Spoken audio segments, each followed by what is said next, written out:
Now, when we talk about social issues, like I said, the world is full of them.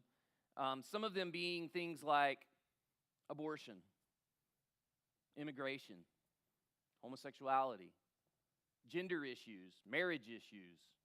I mean, we can just keep going on and on. Human trafficking. I mean, all kinds of social issues that are constantly shifting and changing and being added to.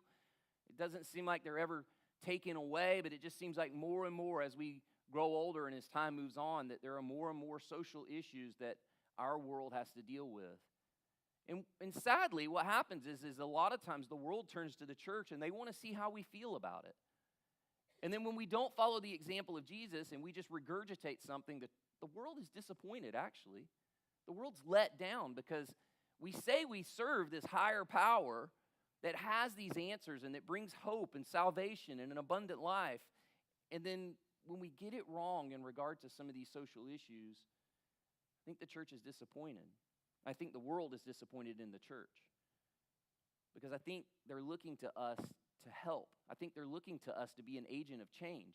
Even if they say they don't want us involved, they still look to us because there's still something that we say we bring hope, and they want to see that hope.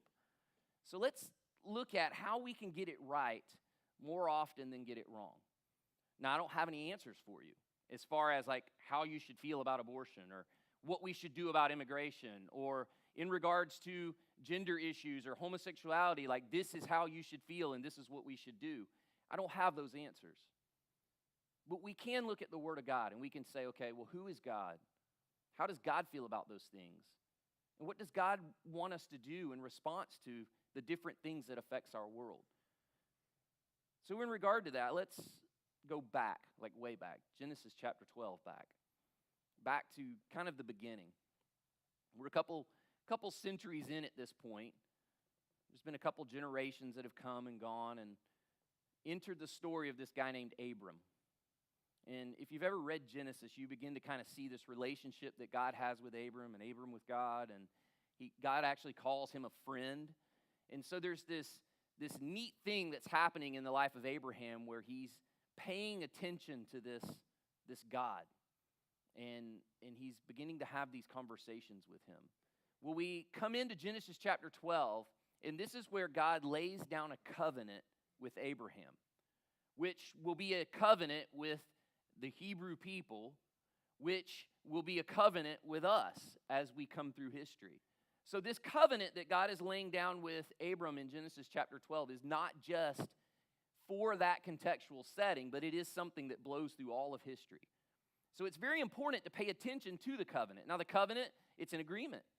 It's I'm going to do these things for your people. And then there's a responsibility that you have in return to that covenant. So let's see what he lays out. In Genesis chapter 12, verse 2, God tells Abram. Now, I'm reading a snippet of a greater big story. So I would encourage you to read more around this, but this is the basis of the covenant. I will make you into a great nation, and I will bless you. I will make your name great, and you will be a blessing. I will bless those who bless you, and whoever curses you, I will curse, and all peoples on earth will be blessed through you.